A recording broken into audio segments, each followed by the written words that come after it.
What's up, everybody? Just got home from work.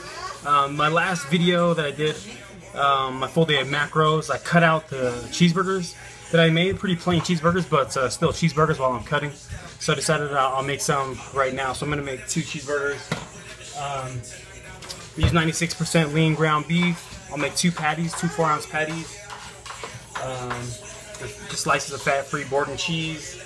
And then I also factor in my ketchup. Normally I wouldn't factor my condiments, but right now I'm trying to be real strict and cut. So I am gonna count. I have been tracking like all the condiments and sauces and stuff. And then also, instead of buns, I use a 45-calorie bread, which is pretty light, airy bread, but serves its purpose. The macros on it, though: 1 gram of fat, 9 grams of carbs per slice, which is less than half of most bread per slice, so it works out well. And then you always have burgers and fries, or chips, for like a barbecue something. So I like the Pringles sour cream, fat free. So macros on this is 15 grams per serving, which is about 28 ounces. And I'll have 2 of those servings. So I'm gonna go ahead and.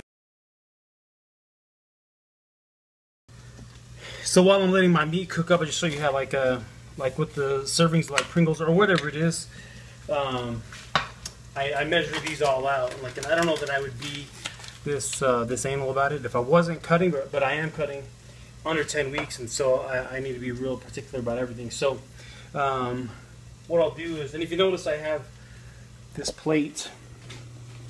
I have this bowl right here on top of it. The reason why is because when I set this plate, the tray, or the wet scale, you can't see it.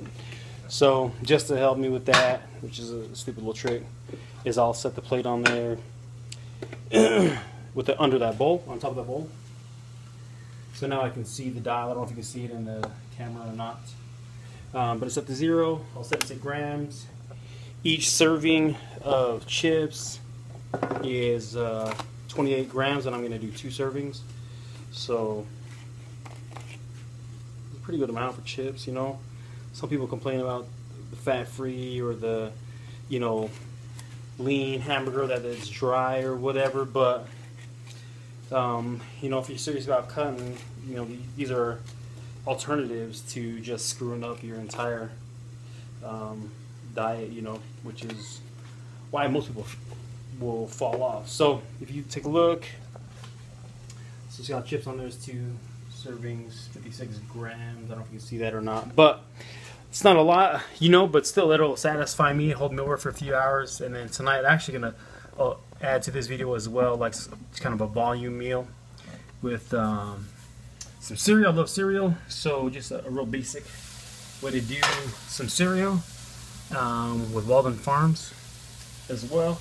But let me throw the cheese up on these burgers, and then I'll show you how I measure out the ketchup the same way as well. So here we are in my cheeseburgers. I'm about to weigh out my ketchup. Like I said, right now I'm weighing out my condiments where I normally wouldn't. To season my burgers, I season everything really. I use onion salt or sea salt. I'm not exactly sure why sea salt is healthier. But I just got some generic ketchup. Macros on it, 0 fat obviously, 5 grams of carbs. So 1 tablespoon is 17 grams. So it's set to 0 grams. Again, I don't know if you can see that, but I can. And then I'm just gonna pour this on there.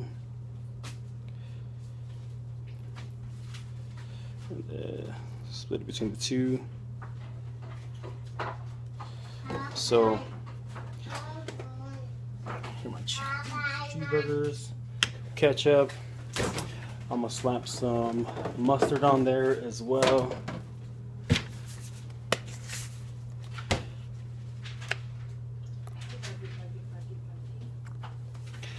So a lot of times, people will cut out like red meat and stuff because the higher fat content, which is true, it is higher fat content than like chicken and stuff, but I factor that into my macros. So I don't, like I said, I don't have any food restrictions. Sometimes you got to be a little creative about how you want to quench a specific craving. But those are burgers that I'll have, and then here in a few hours I'll have a big old serving of some cereal, and I'll show you how we do it. A trick of mine I got from my dude BJ McKenzie, who's so realist, about a volume meal. So alright, so now we're here, it's about just about 8 o'clock or about a quarter to 8. The last meal I had of the burgers was around 5 o'clock or so. I usually try to eat. So I've been eating 3 big meals every day now. One in the morning right after I lift, and then usually pack a pretty big lunch to take with me to work. And then I'll come home and have a big meal like the burgers I had, and then I'll finish off with some carbs at night. So right now I got some cereal planned, and so this is a trick I learned from, again, from my buddy BJ McKenzie. He's the one that kind of turned me on to counting macros. But what we're going to do is just like a high volume. So all the stuff that I eat too, like I haven't, the thing about flexible dieting is that there's no food restrictions. So if I wanted to fit these things in all the way up to showtime, I would do that. Obviously it gets a little bit harder because you start cutting down on macros. Right now my macros are down, carbs are down to 280. So just to kind of give an idea of how to make something with a lot more volume. So I can either do these with like puffed corn, puffed rice as well. But these I got from Smith's puffed wheat.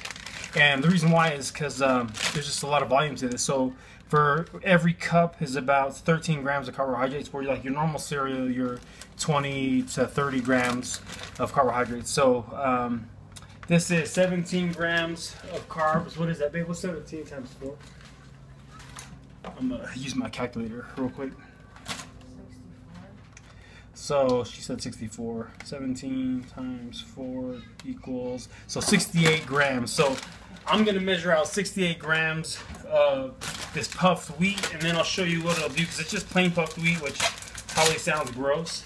But I'll either use chocolate syrup or caramel Walden Farm syrup. So, so let's measure 68 grams. And I'll show you how this looks afterwards.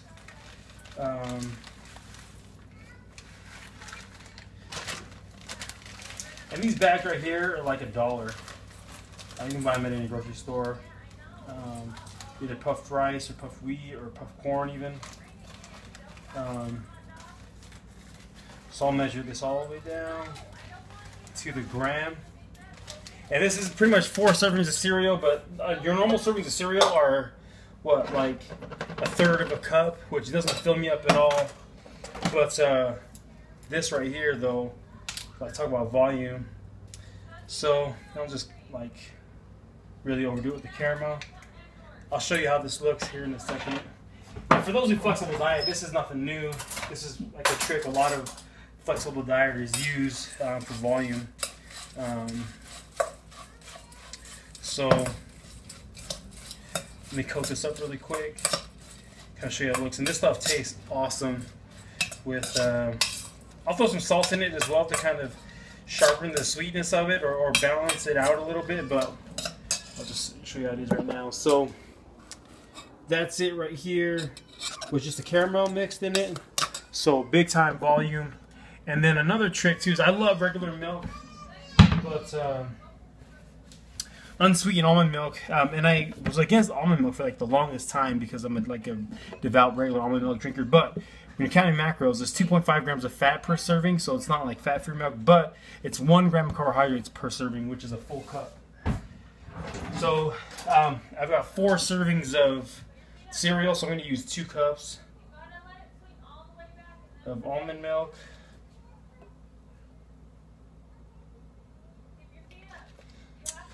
So let me just give you an idea of what this looks like.